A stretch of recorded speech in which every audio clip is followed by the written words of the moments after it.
बना दिए। तो वैसा करके भी बना सकते हैं, लेकिन लिखना चाहिए। तो इसलिए क्या होता है ना, ये बहुत बड़े क्वेश्चंस हो जाते हैं, लिखते टाइम में काफी लेंदी बन जाते हैं क्वेश्चन, क्योंकि भले ही अपन को समझ में तो आ रहा है हो क्या रहा है, लेकिन उस चीज को जब लिखना पड़ता है तो वो बड़ा बोरिंग लगता है वो लिखना, और वो लिखने के कारण क्वेश्चन और लेंदी हो जाता है, लेकिन लिखना पड़ता ही है। अपन को तो समझ में आ रहा है कैसे कैसे हो गया, लेकिन लिखोगे नहीं तो वो आप एक्सप्लेन कैसे करोगे कि ये हुआ कैसे है, ये जो प्रोसेस लगी है, कौन एंटर करा, कौन लीव कर रहा है, ये कैसे आ रहा है। तो वो सब लिखना पड़ता है उसमें। और वो कम से कम अपन जो कैलकुलेशन कर रहे हैं ना, जो अपन जेड माने सीजे निकालते हैं, वो कैलकुलेशन अपन नहीं लिख रहे हैं, तो अपन डायरेक्ट बना रहे हैं कि -2 मिल गया, -1 मिल गया, 0 बन गया। वो कैलकुलेशन भी लिखते हैं, है ना, तो वो कैलकुलेशन अपन लिख नहीं रहे हैं, नहीं तो वो कैलकुलेशन भी लिखा जाता है, वही 3 टपल्स के फिर फॉर्म में बहुत बड़ा हो जाएगा कैलकुलेशन। हाँ, फिर बहुत बड़ा क्वेश्चन हो जाता है। तो इसलिए जहां तक हो सके, जैसे जो पीडीएफ सेंड करा था आप लोगों को कल, तो उसके हिसाब से करोगे तो इतना चल जाएगा, कोई दिक्कत नहीं है। और कम से कम एक स्टेप तो मतलब पहली टेबल से दूसरी टेबल तक बनने तक, कौन एंटर कौन लीव करा, तो जो पूरी प्रोसेस लिखे उसकी कि ये हुआ, फिर आप बोलोगे जेड जे माइनस सी जे निकालेंगे, तो फिर देखोगे मोस्ट निगेटिव कौन है, तो मोस्ट निगेटिव मिल गया, तो बोलोगे जो करस्पॉन्डिंग वेक्टर है इस कॉलम का, तो वो आपका एंटर करेगा। तो सपोज कोई भी एंटर कर गया, अब जब एंटर कर गया तो अब लीव करने वाला निकालना, तो फिर लिखते हैं कि नाउ वी कंप्यूट या नाउ वी कैलकुलेट, तो फिर निकालोगे मिनिमम ऑफ करके कि अब इनका रेशियो निकाले, टेबल में वहीं के वहीं बना देते हैं अपन, लेकिन जब लिखना पड़ता है तो वो बहुत लेंथी हो जाता है। तो कम से कम एक बार तो पूरा लिखें, भले ही उसके बाद में फिर आप फिर से पूरा ना लिखकर, फिर भले ही टेबल बना के आप उसी में आगे बढ़ाते चलो तो भी चल जाता है, लेकिन तो भी कम से कम स्टार्टिंग में तो लिखना ही चाहिए, है ना, प्रोसेस पूरी कि कौन एंटर करा, कैसे लिख रहा, कैसे लीव कर रहा है, निकाले कैसे हैं अपन ने कि ये लीव करेगा, तो वो पूरी प्रोसेस लिखना पड़ता है, तभी नंबर मिलते हैं। और इसीलिए ये क्वेश्चंस काफी लेंदी होते हैं। और ये तो छोटा ही है सिंप्लेक्स मेथड, इसके बाद में फिर जो नेक्स्ट मेथड आप पढ़ोगे, बिग एम मेथड आज पढ़ेंगे अपन अभी, तो बिग एम भी ठीक ही है। बाकी जो टू फेज मेथड होती है, तो टू फेज मेथड फिर और बड़ी है, एक बार पूरी सिंप्लेक्स मेथड पूरा सॉल्व करो और फिर उसके बाद दूसरी फिर से टेबल बनती है दोबारा दूसरे फेज में, तो 2 फेज चलते हैं उसमें, 2 चरणों में सॉल्व होता है टू फेज मेथड जो है। चलो, और कोई आ रहा है तो थोड़ी देर देख लेते हैं, नहीं तो फिर मैं दूसरी मेथड आपको आज एक्सप्लेन करता हूँ, बिग एम मेथड, या उसी को आर्टिफिशियल मेथड भी बोलते हैं, या उसी को पेनाल्टी मेथड भी बोलते हैं, आर्टिफिशियल वेरिएबल या पेनाल्टी मेथड, ये भी होगा शायद आपके सिलेबस में, तीनों मेथड होगी। सिंप्लेक्स, उसके बाद में बिग एम, तो बिग एम करके शायद लिखा नहीं है वो, आर्टिफिशियल वेरिएबल करके कुछ लिखा होगा, तो वाली मेथड बन जाती है ये वाली दूसरी, या पेनाल्टी मेथड भी बोलते हैं, करके क्वेश्चन आ जाता है। और फिर आपका ये वाली मेथड है, और बाद में शायद तुम्हारा फिर वो डुअल सिंप्लेक्स वगैरह भी दिया है कुछ कुछ शायद, तो बाद में बनती है फिर वो डुअलिटी वगैरह पढ़ते हुए, तो फिर डुअल सिंप्लेक्स मेथड बनती है। जो अच्छा पोर्शन है ना, पूरा अच्छा पोर्शन हटा दिया तुम्हारा इसमें इस सेमेस्टर में, जो इंटरेस्टिंग मजा भी आता है क्वेश्चन करने में, जैसे असाइनमेंट प्रॉब्लम हो गया, ट्रांसपोर्टेशन प्रॉब्लम हो गया, वो मजेदार है, उसमें पढ़ने में मजा भी आता है, अच्छे क्वेश्चन मिलते हैं, वो सब हटा दिया, वो सब मुझे लगता है 4th सेम में होंगे।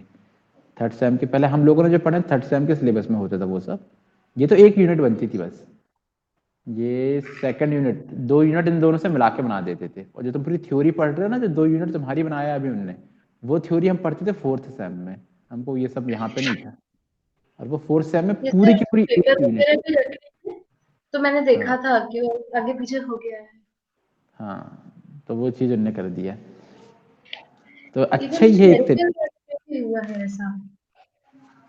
अब ये यूनिवर्सिटी चेंज हुई ना, और साथ में क्या है, अभी तो उन्होंने पूरा सिलेबस भी डाल दिया, मतलब पूरी चारों सेमेस्टर की सिलेबस डाल दिया है, मतलब छिंदवाड़ा यूनिवर्सिटी का, तो फर्स्ट सेकंड थर्ड फोर्थ पूरा एक साथ, तो वो उसका 4th का भी मैं आप लोगों को सेंड कर दूंगा सिलेबस, अगर देख लियोगे तो अच्छी बात है, नहीं भी हो तो सेंड कर दूंगा। तो उसमें फिर आपको अगले सेम में क्या क्या चीजें हैं, है ना, तो ये जो पेपर है इन्हीं पेपर का अगला पार्ट आपको पढ़ने को मिलेगा, अधिकतर जो पेपर्स है, जैसे ओ आर पढ़ रहे हो, है ना, तो ओ आर का सेकंड पार्ट आपको पढ़ने को मिलेगा। इसके अलावा भी जो बाकी जैसे ये पढ़ रहे हो आप, फंक्शनल एनालिसिस पढ़ रहे हो, तो इसका भी सेकंड पार्ट है फंक्शनल का भी, और आगे का सभी जो इतना पेपर पढ़ रहे हो सभी के अगला पार्ट है, ये स्फेरिकल ट्रिग्नोमेट्री जो पढ़ रहे हो शायद इसमें, उसका भी सेकंड पार्ट मिलेगा। तो मोस्टली जितने भी पेपर हैं सबके सेकंड पार्ट करके आगे बढ़ा के अगले सेमेस्टर में बना देता है।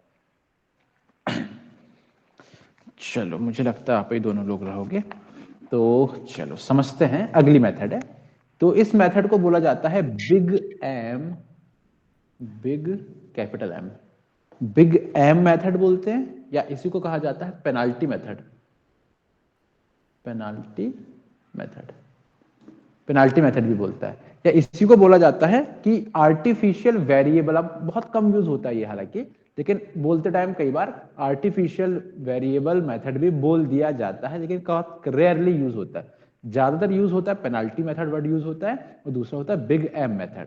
या ऐसा भी बोल सकता है कि आर्टिफिशियल वेरिएबल का यूज करके सॉल्व करो, ऐसा भी बोल सकता है। तो आर्टिफिशियल वेरिएबल का यूज करके सॉल्व करो। तो दो मेथड होती है जिनमें आर्टिफिशियल वेरिएबल का यूज किया जाता है, एक होती है ये पेनाल्टी मेथड या बिग एम मेथड, और दूसरी मेथड होती है two phase method. Two phase method में भी आर्टिफिशियल वेरिएबल का यूज किया जाता है, जो आपको भी आगे जाके मिलेगी। अब सबसे पहले इस मेथड को पहले समझ लें थोड़ा सा कि ये एक्चुअल में है क्या, इसमें क्या करना पड़ेगा उससे अलग, सिंप्लेक्स से इसमें क्या अलग करना पड़ेगा, ये पहले समझ लेते हैं, फिर क्वेश्चन देखते हैं। जैसे वहां क्वेश्चन होता था सॉल्व, तो यहाँ पे भी वैसे ही होगा, बस थोड़ी बहुत चीजें अलग बनेंगी। तो देखो सबसे पहली बात, ये वाले जो क्वेश्चंस रहेंगे बिग एम मेथड, या फिर आगे भी जाके आप पढ़ोगे जो दूसरी मेथड भी, तो इनमें अंतर ये होता है कि अधिकतर जो क्वेश्चन आपके दिए हैं, जैसे पीछे आपने पढ़े थे सिंप्लेक्स मेथड के क्वेश्चन, मैंने आपको पहले भी बताया था कि जैसे एक तो होता है आपका मैक्सिमाइज z इक्वल्स टू जो भी, मतलब आपको ऑब्जेक्टिव फंक्शन दे दिया, for example 3x1 + 4x2 suppose, और फिर कांस्टेंट्स होते हैं सब्जेक्ट टू कांस्टेंट्स। अब कांस्टेंट जो आपको दिए रहते हैं, सपोज ऐसा दे दिया 2x1 + x2 <= 3, x1 + x2 <= 5, और x1 + 5x2 = 3 सपोज। ठीक है, सपोज आपको ऐसे करके दे दिया हुआ है इनने नए कॉन्स्टेंट्स। तो आप याद करो जो सिंप्लेक्स मेथड आपने पढ़े हो, सिंप्लेक्स मेथड और अधिकतर जो क्वेश्चन अपन ने करे थे, जितने भी क्वेश्चन करे हैं 2-3, सभी क्वेश्चन में आप देख रहे थे कि वो लेस देन इक्वल्स टू रहता था। हालांकि मैं बोलता जरूर था कि लेस देन इक्वल्स टू और ग्रेटर देन इक्वल्स टू दोनों चीजें हो सकती हैं, या बराबर भी हो सकता है। लेस देन होता है तो स्लैक वेरिएबल अपन ऐड करते हैं, क्योंकि आपका लेफ्ट हैंड साइड छोटा होता है, राइट हैंड साइड बड़ा होता है, तो छोटा है तो छोटे को बड़ा करने के लिए इसमें कुछ ऐड करना पड़ेगा, तो इसमें अपन +s1 कर देते। और मैं वहां पे भी यही बोलता था कि अगर सरप्लस वेरिएबल बनेगा, स्लैक वेरिएबल यानी कमी है कुछ, तो कमी को कंप्लीट करने के लिए, कमी को फुलफिल करने के लिए अपन उसमें एक नया वेरिएबल ऐड करते हैं, जिसको अपन बोलते हैं स्लैक वेरिएबल। लेकिन अगर वैल्यू ज्यादा है, जैसे अगर आपको दिख रहा होगा x1 + x2 > 5 अगर दिख रहा है, तो ये तो फिर वैल्यू ज्यादा है, बड़ा है x1 + x2 5 से। अब बड़ा है तो इसको छोटा करना पड़ेगा। तो कहने का मतलब ये आपका क्या है, ये तो आपका सरप्लस है, यानी एक्स्ट्रा है। सरप्लस यानी ज्यादा होता है ना, पहले भी बताया था मैंने आपको, अधिकता है उसकी।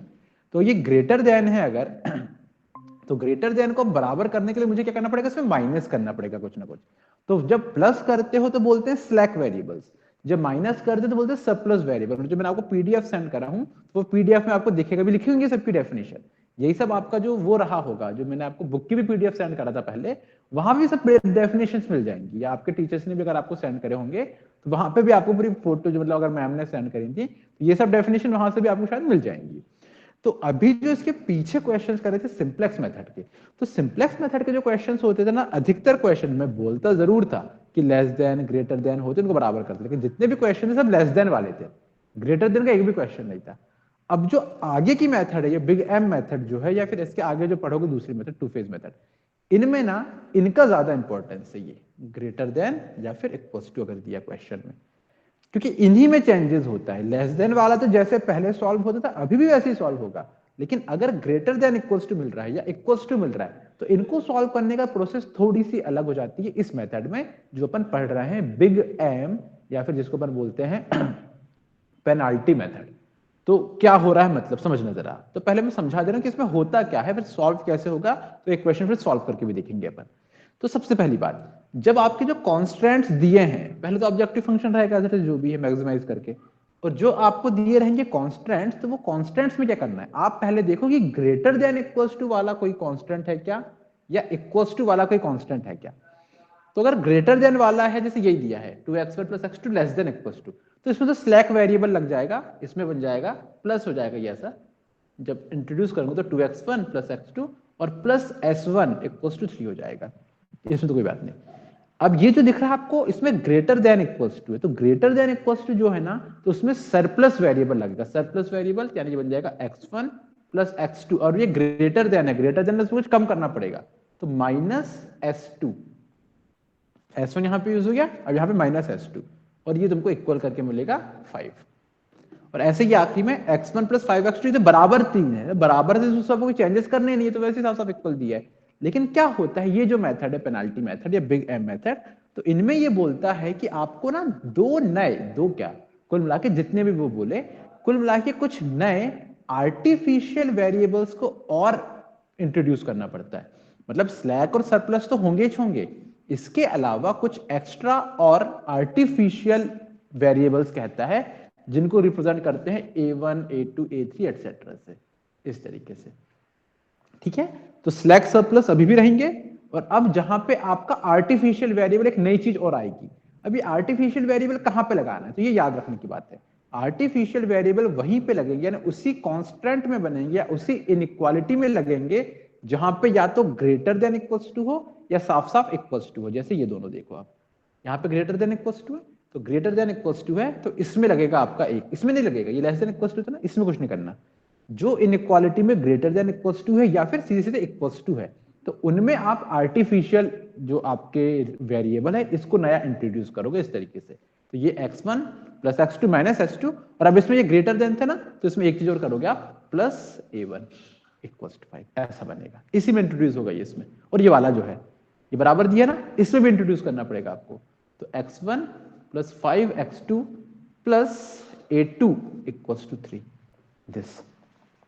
ठीक है, तो जो इस तरीके के आपको कॉन्स्टेंट्स दिए हैं, जिसमें या तो greater than equals to use हो रहा है या जिसमें आपका इक्वल्स टू दिया है, तो अगर इक्वल्स टू है या ग्रेटर देन, तो वहीं पे आपका यूज होगा artificial variables A1, A2, A3 इस तरीके से करते हैं। बाकी स्लैक सरप्लस जो पहले होते थे वो एज इट इज होंगे, उनमें कोई चेंजेस नहीं होना। और जो लेस देन वाला है तो उसमें तो कुछ ही चेंज नहीं होना, वो तो जैसे था वैसे पीछे सॉल्व करते थे सिंप्लेक्स मेथड में, वैसे अभी भी सॉल्व करेंगे उसको। ठीक है, एक बात तो ये हो गई। दूसरी बात, जैसे हम जानते हैं जो स्लैक और सरप्लस वेरिएबल होते थे, तो पीछे पन्ने पढ़े हैं, उनकी कॉस्ट कितनी लेते थे अपन, उनकी कॉस्ट अपन 0 लेते थे। कॉस्ट 0 लेते थे मतलब यहां पे जो ऑब्जेक्टिव फंक्शन है जब उसमें लिखते थे तो 3x1 4x2, अब S1 आया तो अपन क्या बोलते हैं, 0 S1 बोलते थे, है ना। तो 0 S1 यानी उसकी कॉस्ट कितनी है, 0 है। ऐसे ही आपका S2 आया तो S2 भी क्या है आपका, ये भी आपका सरप्लस वेरिएबल है, तो ये भी कितना आएगा, 0 S2। लेकिन ये जो आर्टिफिशियल वेरिएबल्स होते हैं, इनकी कॉस्ट आपको कितनी लेना है, इनकी कॉस्ट लेना है आपको -m, जहां पे m जो होता है, m अपने आप में पॉजिटिव वैल्यू है और काफी लार्ज वैल्यू है, काफी बड़ी वैल्यू है। इसीलिए इस मेथड का नाम है big capital M, big M बोलते हैं ना मेथड, बिग M, यानी m बहुत बड़ा होता है, ये इस मेथड का नाम है। और इसी m को एक्चुअल में पेनाल्टी बोलते हैं। ये पेनाल्टी आप लगा रहे हो कि जो नई चीज यहां पे इंट्रोड्यूस करे हो आर्टिफिशियल वेरिएबल, तो उसकी पेनाल्टी लगेगी आपको ऑब्जेक्टिव फंक्शन में। तो अब ये जो A1 और A2 आए हैं, ये A1 A2, तो ये भी यहां पे ये आएंगे अब, तो ये लिखा जाएगा minus capital M A1 minus capital M A2, this. बात समझ में आ रही है। तो जो क्वेश्चंस आपके रहेंगे ग्रेटर देन इक्वल्स टू है कांस्टेंट में या इक्वल्स टू है, तो उनमें आपको सिर्फ उन्हीं इनइक्वालिटी या उन्हीं कांस्टेंट्स में आर्टिफिशियल वेरिएबल इंट्रोड्यूस करना है। और ये जो आर्टिफिशियल वेरिएबल्स है, इनकी जो कॉस्ट है, कॉस्ट क्या है, ऑब्जेक्टिव फंक्शन में जब अपन लिखते हैं उसको, तो ऑब्जेक्टिव फंक्शन में इन वेरिएबल्स के जो कोफिशिएंट्स होंगे तो वो -m लेते हैं, जहां पे m अपने आप में पॉजिटिव है और m की वैल्यू काफी लार्ज वैल्यू होती है, तो ये -m आपका इस तरीके से। ठीक है, तो आप करोगे ये क्वेश्चंस में सॉल्व करते टाइम, सबसे पहले प्रोसेस वो ये पुरानी पूरी की पूरी, बस ये दो नए वेरिएबल आ गए, उनकी नई कॉस्ट आ गई, तो पूरी की पूरी चीज अब चेंज हो जाएंगी, अब m के टर्म्स में दिखने लगेंगी चीजें, बाकी पूरी प्रोसेस वैसे ही चलेगी। तो करना क्या है, गिवन क्वेश्चन सबसे पहले वही स्टैंडर्ड फॉर्म में कन्वर्ट करो, स्लैक सरप्लस जो भी लग रहा है उनको लगाओ, साथ साथ में जहां ग्रेटर देन बराबर दिख रहा है वहां पे आर्टिफिशियल भी लगाओ।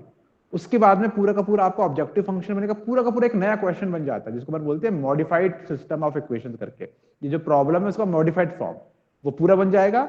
उसके बाद में आप इनिशियल बेसिक फिजिकल सॉल्यूशन निकालते हो। अच्छा, अब इनिशियल बेसिक फिजिकल सॉल्यूशन में भी थोड़ी सी बात याद रखना पड़ेगा। क्या, इसके पीछे जब क्वेश्चंस होते थे तो अपन क्या करते थे इनिशियल सॉल्यूशन में, x1 x2 उन दोनों को 0 करते थे, और फिर जो आपके स्लैक वेरिएबल्स होते थे, तो s1 बराबर इतना, s2 बराबर 0, s3 बराबर इतना, तो सीधे आपको एक इनिशियल सॉल्यूशन मिल जाता था।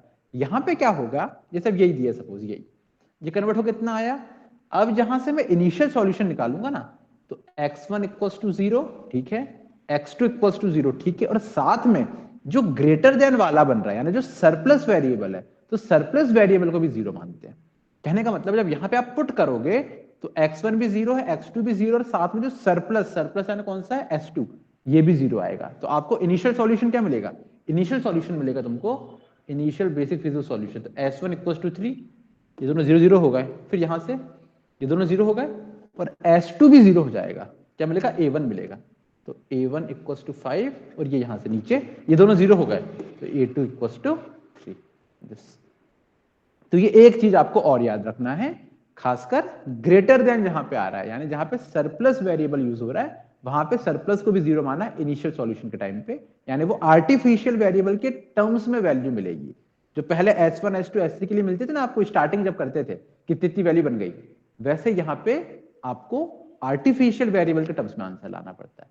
और फिर पूरी प्रोसेस जैसे पहले थी ना, पूरी प्रोसेस वैसे ही सॉल्व होगी, और आखिरी में जाके फिर आंसर क्या मिलता है, फिर उसमें कुछ केस बनते हैं कि आपका बेसिस में आर्टिफिशियल आ रहा है कि सीधा सीधा आंसर आ रहा है। अगर आर्टिफिशियल आ रहा है तो ऐसा होना चाहिए, अगर ये आ रहा है तो वो अपन जब क्वेश्चन अभी करेंगे तब समझेंगे, ठीक है। तो मोटे मोटे तौर पे जितनी बात मेरे को बताना था मैंने बता दिया। अब अपन क्वेश्चन स्टार्ट करते हैं, क्वेश्चन को समझते हैं अपन। साथ में इसका फिर पीडीएफ भी आपको आज सेंड कर दूंगा मैं।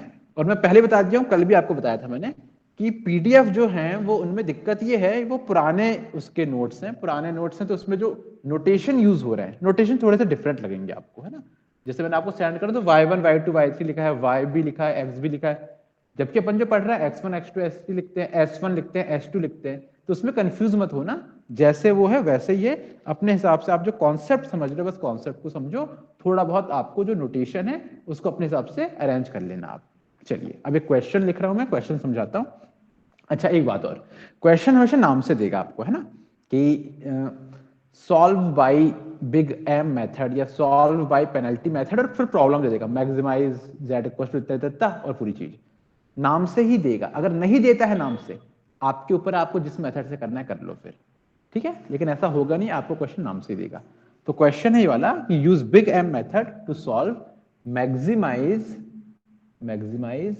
z equals to 4x1 plus 3x2। तो ये क्वेश्चन है, ऑब्जेक्टिव फंक्शन ये है, subject to the constants, subject to the constants क्या है, x1 x2 greater than equals to 10, minus 3x1 plus 2x2 less than equals to 6, x1 plus x2 greater than equals to 6, और x1 x2 greater than equals to 0, जो कि आप जानते हो non negative restrictions जो होते हैं।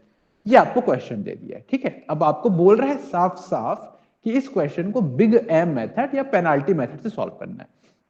सबसे पहली बात आप देखो कि मैक्सिमाइजेशन का क्वेश्चन है, जो कि पूरे क्वेश्चन मैक्सिमाइजेशन के दिख रहे हैं आपको, और मिलेगा भी मैक्सिमाइजेशन का ही, ठीक है, इसमें कोई दिक्कत नहीं है, ये सबके सब पॉजिटिव हैं, इन्हें कोई दिक्कत नहीं है। अब देखो यहाँ पे ग्रेटर देन किन में आ रहा है, इसमें लेस देन आ रहा है, सेकंड वाली जो कांस्टेंट है उसमें, फर्स्ट वाले में भी ग्रेटर देन इक्वल्स टू है, थर्ड वाले में भी ग्रेटर देन इक्वल्स टू है।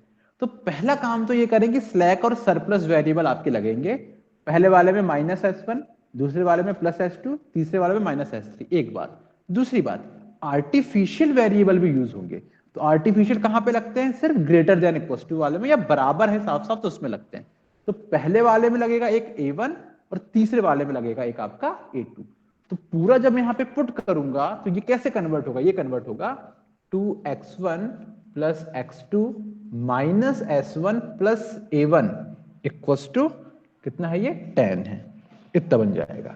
ऐसे ये बन जाएगा आपका दूसरा माइनस 3x1 प्लस 2x2। अब ये क्या है, ये लेस देन इक्वल्स टू है, तो लेस देन इक्वल्स टू वाले में आर्टिफिशियल वेरिएबल ले जाएगा, सिर्फ स्लैक आएगा, तो स्लैक आएगा तो प्लस s2 इक्वल्स टू 6। और तीसरा वाला तो x1 प्लस x2, ये भी ग्रेटर देन है, तो पहले से एक सरप्लस आएगा तो माइनस s3, और फिर एक आर्टिफिशियल भी आएगा तो प्लस a2 इक्वल्स टू कितना है, ये भी 6 है, ठीक है।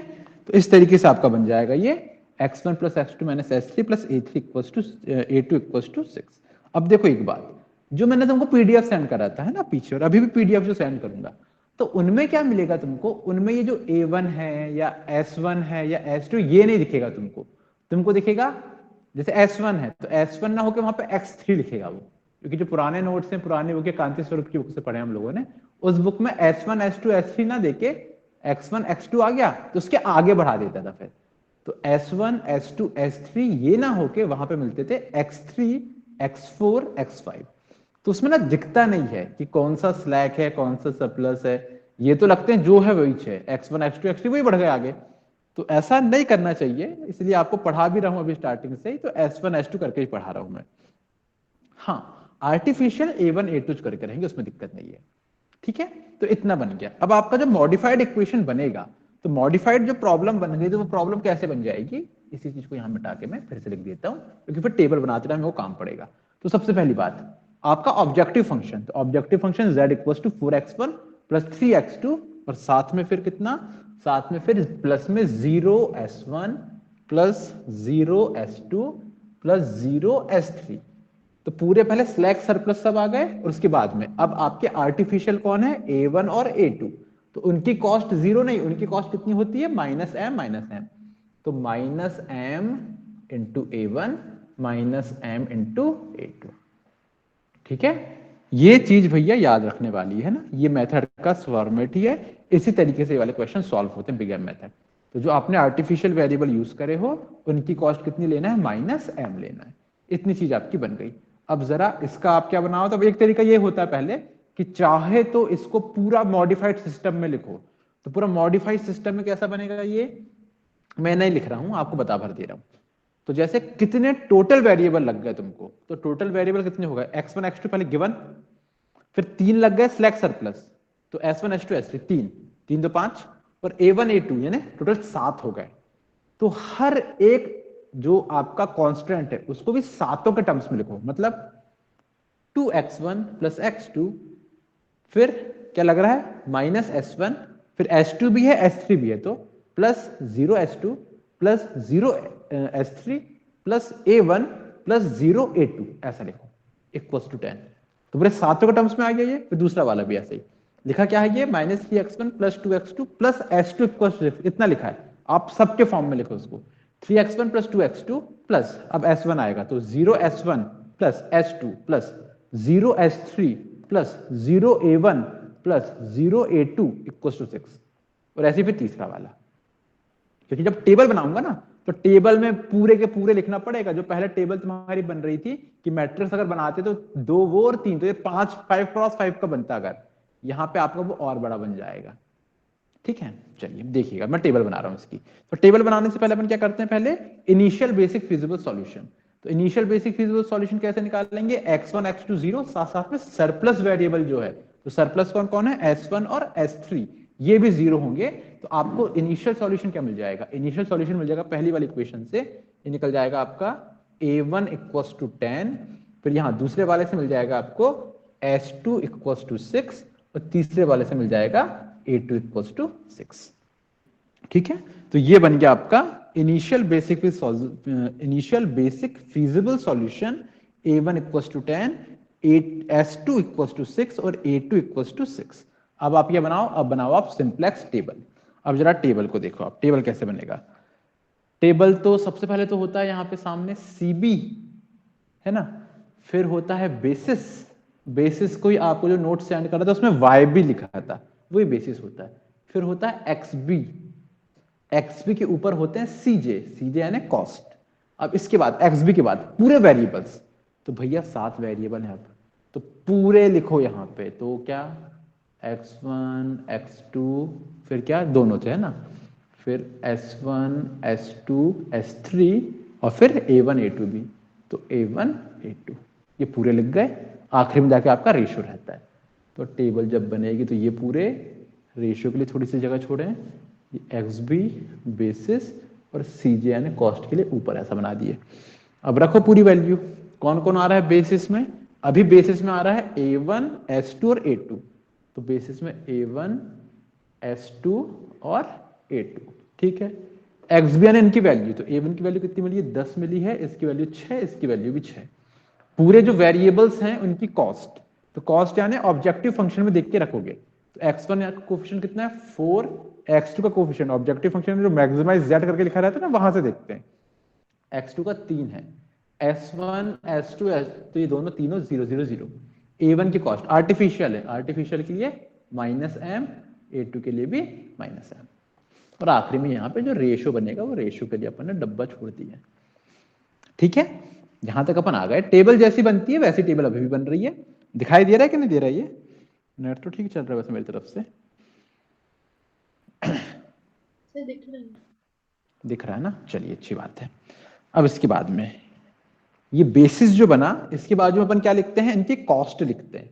तो A1 की कॉस्ट कितनी है, -m। S2 तो आपका स्लैक सरप्लस जो भी है तो 0, और A2 की कॉस्ट है -m।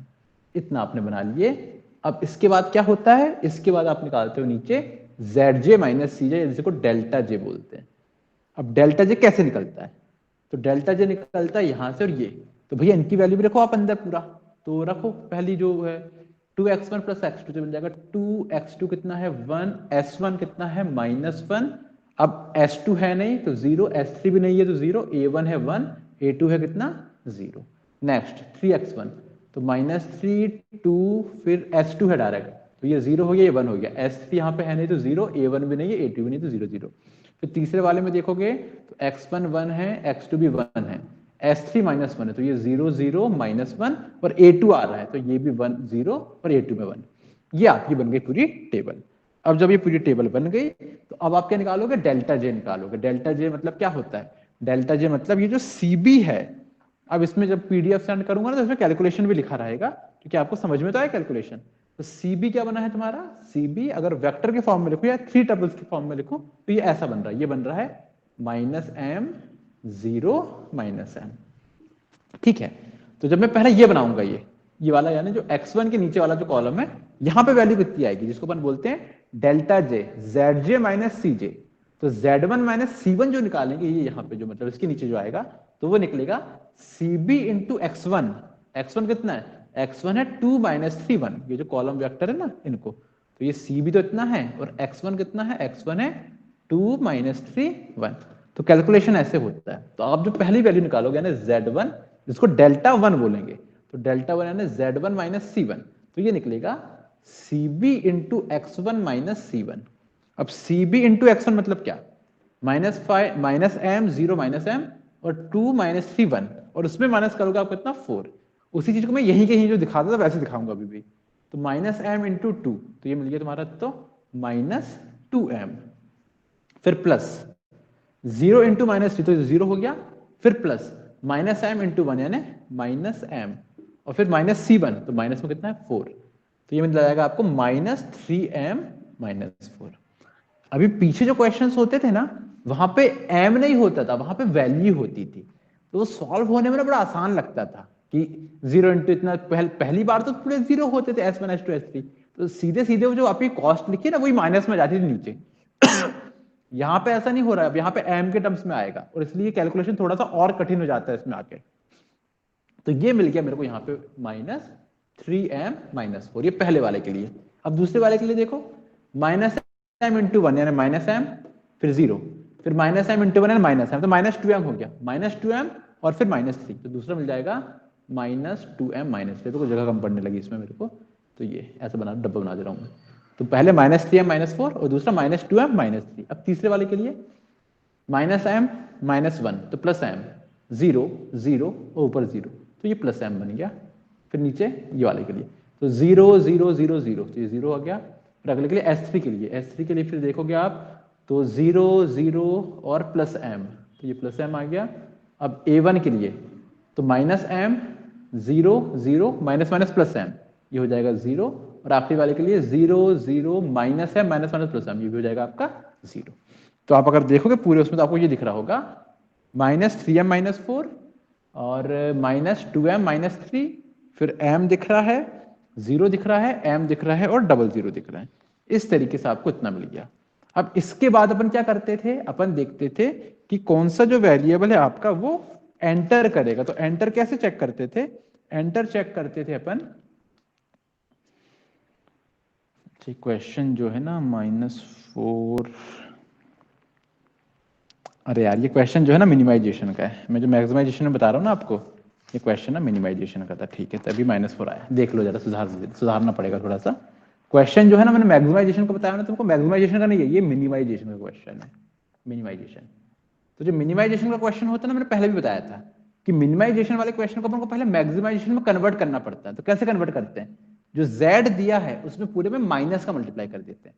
तो जो मैक्सिमाइज वाला क्वेश्चन है, तो मैक्सिमाइज वाला क्वेश्चन मिनिमाइज वाला क्वेश्चन कन्वर्ट करने के लिए जो पहले बोलते थे अपन, ऐसा बोलते थे मैक्सिमाइज z, ऐसा कहते थे। तो यहां पे मैक्सिमाइज z देख लो जरा, ये अगर क्वेश्चन दिया है मिनिमाइज z, मिनिमाइजेशन करना है z का, तो ये बराबर होता है मैक्सिमाइज माइनस z, ये होता है।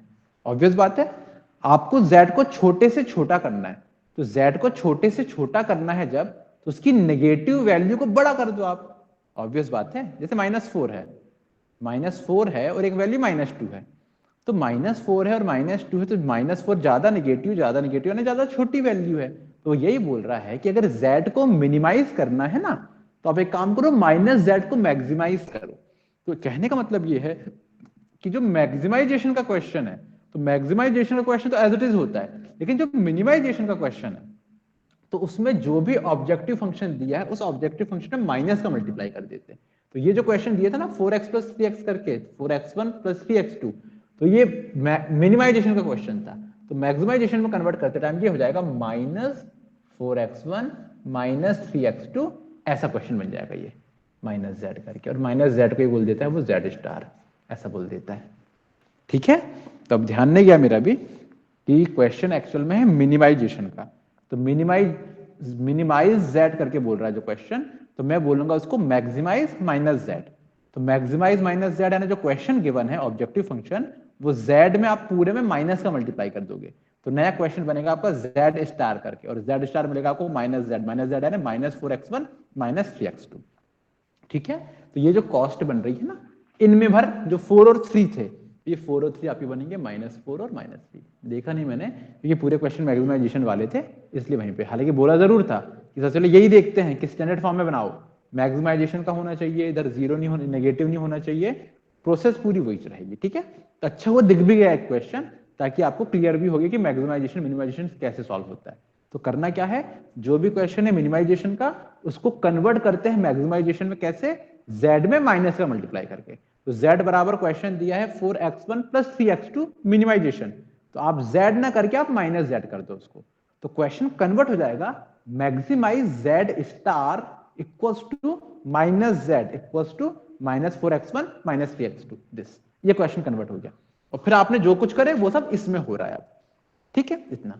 तो यहां पे भी अंतर आएगा, ये बन जाएगा 3x + 4 और ये बन जाएगा -2m + 3, बस कोई अंतर नहीं आ रहा, इससे ज्यादा इतना ही होगा। अब जरा देखो आप, इनमें मोस्ट नेगेटिव कौन है, मोस्ट नेगेटिव ने सबसे छोटी वैल्यू कौन सी बनेगी, तो अब खुद देखो जरा एक बात, यहां पे एक चीज है -3m + 4 और एक चीज है -2m + 3। इन दोनों में से कौन ज्यादा छोटा होगा, ऐसा बोलो, या कौन ज्यादा नेगेटिव होगा, ऐसा बोलो, कौन मोस्ट नेगेटिव होगा। तो आप एक चीज देखो, m अपने आप में बहुत बड़ी वैल्यू है, ठीक है, और आप इस m में मल्टीप्लाई कर रहे हो -3 का, इस m में मल्टीप्लाई कर रहे हो -2 का, भले ही तुम इसमें 4 जोड़ो, यहां पे 3 जोड़ रहे हो, लेकिन मल्टीप्लाई जैसे करो -3 का और एक जगह मल्टीप्लाई कर रहे हो -2 का, तो ऑब्वियसली -3 का मल्टीप्लाई करने पे ज्यादा नेगेटिव वैल्यू है, तो ज्यादा और छोटी वैल्यू बनेगी, यानी वो ज्यादा नेगेटिव बनेगी। तो आपका सपोज m के लिए सपोज आप 1 मान लो, सपोज, तो m के लिए सपोज 1 है, समझने के लिए बता रहा हूं, तो अगर 1 है तो ये बनेगा तुम्हारा -3 + 4, ये बनेगा तुम्हारा -2 + 3, तो कितना बन जाएगा, ये यहां से बनेगा तुम्हारा +1, ये यहां से कितना बनेगा तुम्हारा, ये भी आपको बराबर ही बन जा रहा है यहाँ पे, तो ना, तो 1 ना ले, बड़ी वैल्यू बोलता है करके वो, तो और बड़ी वैल्यू आप दूसरी ले लोगे, 10 ले लोगे आप, 10 मान लो, -30 + 4, ये मिल जाएगा -20 + 3। ऑब्वियसली ये वैल्यू जो है ज्यादा नेगेटिव मिलेगी। तो कॉन्सेप्ट से समझे तो भी अच्छी बात है, या वैसे ही देखो तो भी समझ में आता है कि m में -3, m अपने आप में बड़ी वैल्यू है काफी, और -3 का मल्टीप्लाई करने पे वो ज्यादा ही नेगेटिव हो जाएगी, यानी ये ज्यादा नेगेटिव है -3m + 4, और जो मोस्ट नेगेटिव होता है वो एंटर करता है बेसिस में, तो ये एंटर करेगा बेसिस में, ये मतलब कौन, x1। अब x1 एंटर कर रहा है, तो लीव कौन करेगा, लीव कैसे निकालते हैं, लीव निकालोगे आप रेशियो निकालते हैं, कौन सा रेशियो, xb अपॉन जो एंटर कर रहा है, वो कौन एंटर कर रहा है, x1 एंटर कर रहा है, तो xb अपॉन x1 निकालो जरा, तो करस्पॉन्डिंग एलिमेंट निकालते हैं, तो 10/2 यहां से आजू बाजू ना, 10/2 यानी कितना हो जाएगा ये 5, 6/-3 तो मैंने आपको पहले बताया हो कि जो रेशियो निकलता है वो नेगेटिव वाला नहीं लेते, तो 6/-3 तो नेगेटिव है, तो यहाँ पे या तो डैश लिख दो या नेगेटिव लिख दो, तो उसका कुछ नहीं होना जाना, और ये बनेगा 6/1 यानी कितना 6। अब देखो कौन छोटा आ रहा है, 5 आ रहा है, ये छोटा है यानी ये लीव करेगा, ये लीव करेगा ना, कौन लीव करेगा, लीव करेगा तुम्हारा A1, ये लीव करेगा, तो A1 करेगा लीव, A1 है ना ये A1 करेगा लीव और X1 करेगा एंटर, और फिर देखोगे आप क्या, इनका इंटरसेक्शन, तो इंटरसेक्शन कहां पे हो रहा है, ये और ये, विच इज 2, यहां पे इंटरसेक्शन हो रहा है, तो 2 बन जाएगा आपका लीडिंग एलिमेंट। ये प्रोसेस तो पुरानी हो गई ना, यहाँ से जैसे पहले सिंप्लेक्स मेथड सॉल्व करते वैसे ही होने लगा इसके बाद, तो बस मेन चीज क्या है, पहले टेबल बनाना, और ना अब कैलकुलेशन में ज्यादा दिक्कत जाएगी क्योंकि ये एम भी इन्वॉल्व रहेंगे, जैसे ये दिखा भी 3m+4 दिखा, 2m-3 दिखा, तो इनमें मोस्ट नेगेटिव कौन है, वो थोड़ा सा वहीं पे गलती हो जाती है एम को देख के, तो थोड़ा सा वहीं पे दिमाग चलाना पड़ेगा, -3m, और अगर कंफ्यूजन होता है कभी तो आप एम की वैल्यू पुट करके देख लेना, और बड़ी वैल्यू रखना, 100 रख के चेक कर लेना, 10 रख के, 20 रख के, 50 रख के, ऐसा रख के चेक कर लेना, तो 100 रख के चेक कर लेना, तो आपको जो ज्यादा नेगेटिव मिलेगा ऑब्वियसली वो ज्यादा छोटी वैल्यू बन रही है, वो ज्यादा नेगेटिव बन रहा है, वो करेगा एंटर, ठीक है, इतना बन गया। तो यही जो प्रोसेस मैंने यही समझा दिया, जो पीडीएफ कल सेंड करा था पुरानी मेथड का, तो यही पूरी प्रोसेस लिखी होती है, तो अभी भी वही करना पड़ेगा, ये पूरी प्रोसेस जो मैंने वहीं के वहीं बता दिया हूं कि ये एंटर कर रहा है, ये लीव कर रहा है, ये पूरी प्रोसेस आपको लिखना पड़ेगा उसको, ठीक है, इतना बन गया। अब जब ये एंटर करे तो इसके बाद क्या करते हो, अब इसके बाद बनती है दूसरी टेबल, तो अब जो दूसरी टेबल बनेगी, जिसको मैं यहीं के यहीं बना रहा हूं इसी के नीचे, तो जब दूसरी टेबल बनेगी तो अब क्या करोगे आप, नेक्स्ट टेबल में अब बेसिस में कौन, A1 लीव कर गया, A1 लीव कर गया, और उसके प्लेस में एंटर कौन कर रहा है, एंटर कर रहा है X1, तो यहां पे A1 के प्लेस में आ गया X1, S2 आपका एज इट इज है, A2 आपका एज इट इज है, X1 की कॉस्ट कितनी है, X1 की कॉस्ट है -4, तो ये -4, S2 की 0, A2 की -m। इसके बाद क्या करते हो, X1 आया है ना आपका, तो आप बोलोगे लीडिंग एलिमेंट करना 2 बना, तो ये पूरी रो में 10 2 1 -1 0 0 1 0, ये इस पूरी रो में 2 का भाग दोगे तो कितना बन जाएगा, ये बन जाएगा 5 1 1/2 -1/2 0 0 1/2 0, इतना बन गया। और अब क्या करोगे, ये जहां पे जो 1 बन गया है, तो इस 1 का यूज करके -3 इसके जो नीचे है उसको भी 0 बनाओगे, और ये +1 जो उसके नीचे है उसको भी बनाओगे आप 0। तो वही जो ऑपरेशन अपन लगाते हैं, है ना, मैट्रिक्स ऑपरेशन जिसको आप बोलते हो, row operation, column operation etcetera, वही ऑपरेशंस लगा के जैसे पीछे के क्वेश्चंस करे हो, तो इन दोनों को बनाओगे आप 0। तो कैसे 0 बनाओगे, चलो एक स्टेप तो कर ही लेता हूँ, करवा ही देता हूँ। तो इसके बाद में आप क्या करोगे, जो पहली रो है आपकी, इसमें -3 का मल्टीप्लाई करो, सॉरी -3 भी क्यों, +3 का मल्टीप्लाई करो, +3 का मल्टीप्लाई करके उसमें ऐड कर दो, तो ये अपने आप आपका 0 बन जाएगा। तो देखो जरा, ये वाली जो लाइन है, ये वाली 5 1, ये देखते यहां से हैं, यहाँ पे आप 3 का मल्टीप्लाई करो, हम बाजू में लिख दे रहा हूँ मैं ब्रैकेट में 3, तो +3 का मल्टीप्लाई करके कि सेकंड रो में ऐड कर रहा हूं, और यही समझने की बात है कि कहां पे अपन उसको चेंज कर रहे हैं इसमें, तो कितना मिलेगा, ये 5 3 15 और +6 तो बन जाएगा ये 21, फिर 3 एकम 3 और -3 ये हो गया आपका 0, फिर 3 इंटू 1/2 यानी 3/2, और 3/2 + 2, तो 3/2 + 2 यानी 3/2 तो होता है आपका कितना, 1.5, 1.5 और 2, 1.5 और 2 कितना हो जाएगा आपका 3.5 यानी 7/2, है ना, फिर -3 इंटू 1/2 यानी -3/2, -3/2 + 0 तो -3/2, फिर 3 इंटू 0 0 0 + 1 1, 3 इंटू 0 0 0 + 0 0, 3 इंटू 1/2 3/2 0 3/2 0 0 0, इतना बन जाएगा। तो ये वाली लाइन बन गई आपकी 0 7/2 -3/2 1 0 3/2 0। नेक्स्ट अब इसको 0 बनाना, ये 1 को, इसके नीचे ये 1, ये ऑलरेडी क्या है 1 है, तो क्या करो पहली वाली लाइन में -1 का मल्टीप्लाई करके इसमें ऐड करो, तो -5 और +6 तो +1, -1 1 0, -1 और 1/2 यानी -1/2, -1/2 और +1 तो प्लस में हाफ, फिर -1 और -1/2 यानी प्लस में 1/2, प्लस में 1/2 और +0 यानी प्लस में 1/2, -1 0 0 0 + 0 0, फिर ये 0 -1 -1 -1 1/2 -1/2 0 -1/2 0 1 1, ये बन जाएगी आपकी अगली लाइन 0 1/2 1/2 0 -1 -1/2 और 1। अब देखो ये पूरा कैलकुलेशन है ना, अब समझ में आया तो अच्छी बात है, नहीं भी आया है तो पीछे अपने करे ना इतने सारे क्वेश्चन, तो ये तो आपको वहीं के वहीं करके सॉल्व करना पड़ेगा, और यहीं पे तो गलती हो जाती है। ये जितने फ्रैक्शन बनते जाएंगे, जितने फ्रैक्शन बनेंगे सॉल्व करने में उतनी दिक्कत जाती है, लेकिन क्या करोगे, तरीका तो यही है।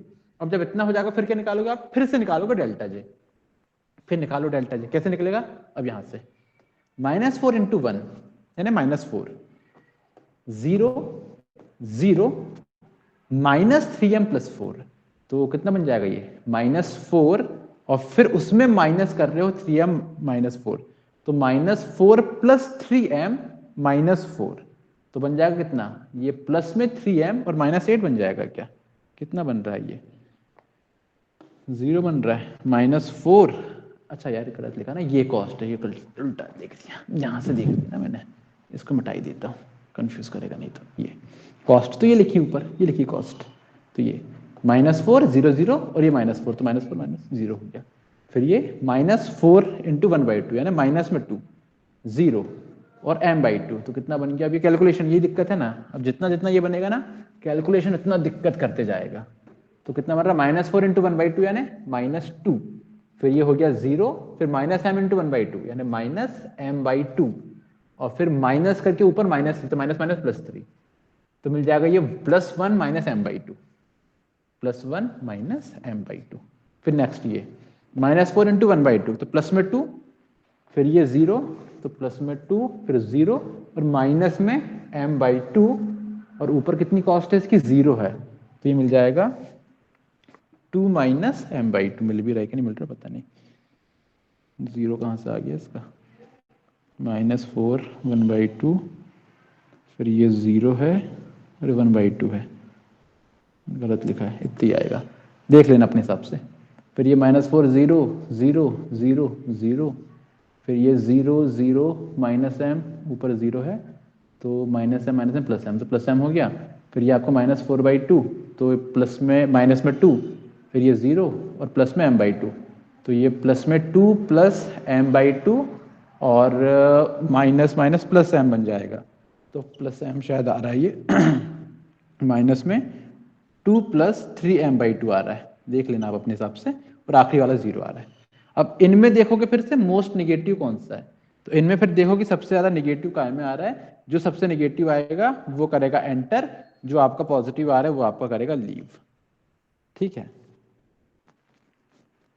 तो फिर वही पूरी प्रोसेस फिर से लगेगी, यहां से फिर आप चेक करें, मोस्ट निगेटिव वाला एंटर कर जाएगा, जब जो भी एंटर करेगा फिर यहां से रेशियो निकालोगे, रेशियो निकाल के फिर आप वही देखोगे कि जिसका रेशियो आपका सबसे छोटा आ रहा है वो लीव करेगा। यही प्रोसेस चलेगी कब तक, जब तक कि यहां पे जो ये ZJ जो बनते हैं ना डेल्टा जे, जब तक कि डेल्टा जे आपको ग्रेटर देन इक्वल टू 0 नहीं मिल जाते, जब तक कि वो पॉजिटिव नहीं मिल जाते, या तो 0 हो या पॉजिटिव हो। तो ये आई थिंक 1-2 बार और प्रोसेस चलेगी इसकी, एक स्टेप और जाएगा, उसके बाद में आपका आंसर हो जाएगा, ठीक है। तो इसका PDF में आपको सेंड कर दूंगा, और PDF में आप थोड़ा देख लेना, समझ में जाएगा वहां से भी आपको, तो PDF थोड़ा सा देख लेना, क्योंकि ये ना आखिरी में जाकर थोड़ा सा अंतर होने वाला है, जो फाइनल सॉल्यूशन बनता है ना, तो जो बेसिस में आप देखोगे, तो बेसिस में भी क्या दिख रहा है x1, तो x1 की वैल्यू कितनी है 5 है, s2 21, a2 1, तो आखिरी में जाके अपन चाहते ये हैं कि बेसिस में आपको ना x1 और x2 मिले। अगर x1 x2 आ गए, जो कि आएगा इस क्वेश्चन में, तो वो ज्यादा अच्छा आंसर माना जाता है ना, सीधा सीधा आंसर आ गया। लेकिन अगर आखिरी में फाइनल जो ऑप्टिमम सॉल्यूशन मिलेगा, ऑप्टिमम सॉल्यूशन यहाँ पे डेल्टा जे पूरे के पूरे आपके पॉजिटिव रहेंगे, अगर वहां पे आर्टिफिशियल आ रहा है अभी भी, यानी जैसे ये आ रहा है अभी A2, अगर ये अभी भी आ रहा है तो वो बोलता है कि इसकी वैल्यू ना 0 होनी चाहिए, बोलता है। अगर इसकी वैल्यू 0 नहीं आ रही है तो फिर इस केस में बोला जाता है कि कोई भी फिजिबल सॉल्यूशन रहेगा इसलिए, यानी अनबाउंडेड रहेगा आपका आंसर, ऐसा बोला। 3 केस बनते हैं, PDF आपको सेंड करूंगा, वहां पे लिखा हुआ है पूरा, वहां से देख लेना आप, और क्वेश्चन जब समझोगे तो क्वेश्चन में भी समझ में आ जाएगा आखिरी में जाके। तो आखिरी में अगर x1 x2 आ गया तो सीधा आंसर आ गया, अगर x1 1 है और दूसरा वाला क्या आ रहा है a1 आ रहा है या a2 आ रहा है, और अगर वो भी क्या है 0 है, अगर 0 है तो ठीक है, आंसर अपन बोलते कि हाँ सही है, मिल गया आंसर, x1 की वैल्यू इतनी है, अब x2 दूसरा देखा जाएगा। लेकिन अगर आपका x1 है और साथ में a2 आ रहा है, और a2 की वैल्यू भी 0 नहीं आ रही है, जैसे 1 आ रहा है यहाँ पे, तो उस केस में बोलते हैं कोई सॉल्यूशन इसका नहीं होगा, ऐसा बोल देते हैं।